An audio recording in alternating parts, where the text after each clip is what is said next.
In 2004, Hideo Kojima released his, at the time, most ambitious game and possibly one of his most beloved titles to date, Metal Gear Solid 3 Snake Eater on the PS2.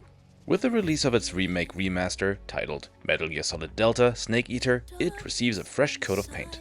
Now, as it's basically the same game at its core, with just a couple of alterations like modern graphics and controls, should you, regardless if you are a new player or a veteran, eat this classic like it's a fresh tree frog, or should you throw it out like a rotten Siberian ink cap mushroom? Well, let's get...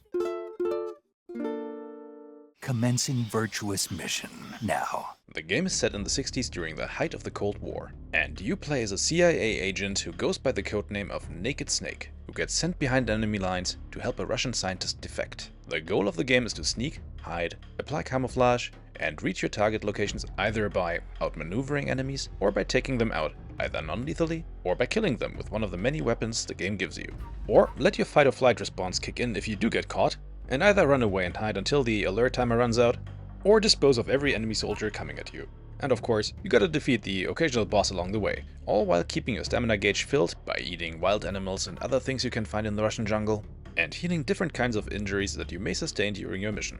The story and the long cutscenes are an important part of the game and are given just as much weight as the gameplay itself. So let's have a look at the good. The visuals are mostly pretty gorgeous, apart from a couple of old textures here and there, but I must say that I do quite like the way that they translated the world and the characters into the new engine. The new control scheme and playstyle that the game offers are really good. The game controls as smooth and fun as never before. Snake can now aim freely, walk while crouching, and he can use a bunch of new moves. If you prefer the old control scheme though, you can simply switch over to Legacy mode. There are a lot of quality of life improvements that returning players will appreciate. Some welcome changes include shortcuts for changing your camo and calling your team via radio. Also, in case you want to reload after messing something up, you can now easily do so by just opening the menu and loading an autosave. This may sound trivial, but in the original game, you actually had to quit the game to the main menu and load from there. Also, there was no autosaving back in the day.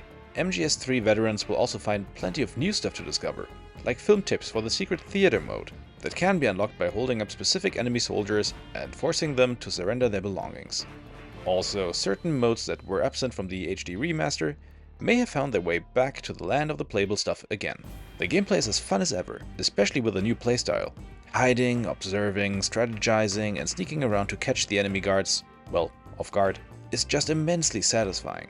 The bosses are a highlight for me, both in terms of presentation and gameplay. Although I have to admit that when you just fight them regularly, 90% of them are fairly easy. So my big recommendation for them is, do not attack their life gauge, but instead deplete their stamina. This is where the fun and challenge lie. The big standout is of course the story, with all its twists and turns. Like most Metal Gear games, it starts off fairly grounded, but goes off the rails rather quickly, throwing weird over-the-top characters with supernatural abilities at you, and treats them like the most normal thing ever. My body carries an electric charge of 10 million volts. It's silly, dramatic, and a little cheesy, but man is it impactful if you bring the time and nerve for it. What I especially love are the many hidden and optional radio conversations you can have with your team, oftentimes depending on context. Like calling paramedic whenever you find something new to eat. These conversations are absolute gold.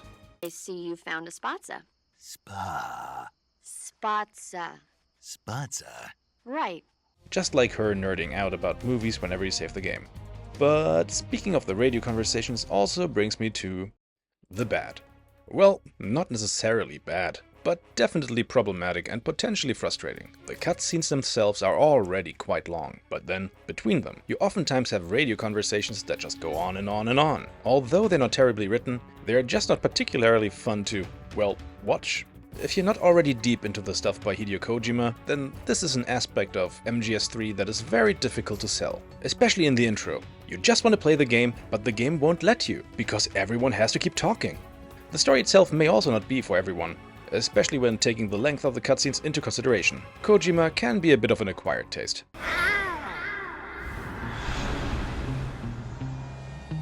As much as I like the new game style, it also makes a lot of the game too easy. In the original game, you had to change to first-person view to aim your weapon and precisely shoot things, which was a bit clunky, but this was part of the challenge. So veterans will definitely need to play on at least hard to get even a bit of challenge when playing the game. Something that frustrates me a little is that choosing the legacy playstyle will let you play it like the original MGS3. However, it will not give you the free camera controls from Subsistence as an option. Why, Konami? Some issues that the original already had involve the healing and stamina systems. The whole hunting for food and treating your wounds thing sounds really good on paper, but the execution has always felt half-baked. You just end up running around with a whole bunch of food items that you use to replenish your stamina bar, you spend some extra steps in the menus to treat wounds, and all that wounds do is shave off a bit of your life gauge. Even back then I was wondering, why couldn't injuries directly affect Snake's abilities? Like, maybe if you have a gunshot wound in your arm, you can't use rifles anymore. Or when you walk around with a broken leg, you actually are slow and walk with a limp. That kind of stuff. As they are, these systems don't really bother me, but they feel a bit like wasted potential and are just there. What can be considered the biggest flaw that the game has, at this stage at least, is probably the performance. It didn't bother me too much personally, but even when playing in performance mode on PS5, I have encountered occasional frame rate dips, which can be a bit jarring. I can fully understand why this might be a turnoff for some. However, my personal biggest gripe is the lack of the boss duel mode that was present in the original MGS3 and has been left out in each HD re-release since then. It's a wonderful mode where you just get to fight the individual bosses and aim for high scores. Seeing that it hasn't returned in Delta is just unbelievable. Why, Konami? Why? Alright, now that we got the bad out of the way, let's get to the weird. The new playstyle has brought a bunch of changes that can be quite jarring for veterans. The biggest one is the range of the MK22 tranquilizer gun. As before, you were able to instantly take out guards with a well-aimed shot to the head, even if you could barely make them out in the distance. Now it is pretty much impossible if they're standing more than a couple of meters away from you. Legacy mode still allows it though. Also, a lot of actions feel slow. Punching? Slow. Picking up guards that are lying on the ground? Very slow. Also, the physics have changed a bit, which can now result in enemies hit with a tranquilizer dart falling off ledges and either breaking their necks or drowning. Very frustrating when you try to do a pacifist run. Another strange thing that I have encountered, sneaking up on enemies for a holdup feels almost impossible. Enemy soldiers and that one particular boss, they always hear my footsteps. I don't know why that is. I never had this issue in the original game. So, all in all, how does the game hold up? Let's get to the verdict. I must say, despite some reservations I had when I first saw screenshots and trailers dropping, I ended up quite enamored with the game. You can tell that there actually was a lot of love involved in the creation of this remaster, despite series creator Hideo Kojima not being at the helm. The new playstyle actually adds a couple of layers of fun that should even make it enjoyable for newcomers, and taking into account that the original is one of my favorite games of all time, I think this version may be my preferred way to play it now. Although there is definitely something to be said about the original's visuals, because I still love how the game looks with its stylized characters and all. In an ideal world, we'd be able to switch graphics with the press of a button, like in other remasters, such as Halo or Monkey Island.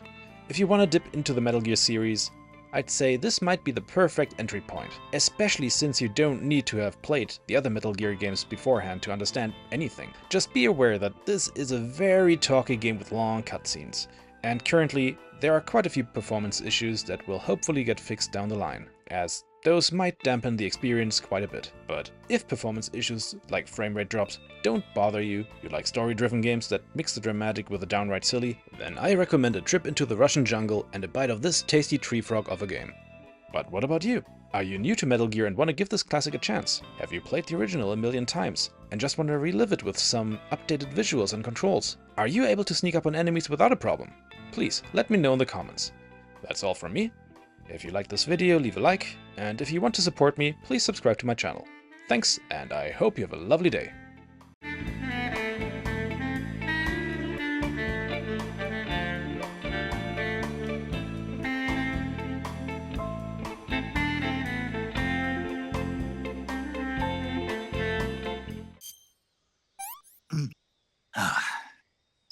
Disgusting.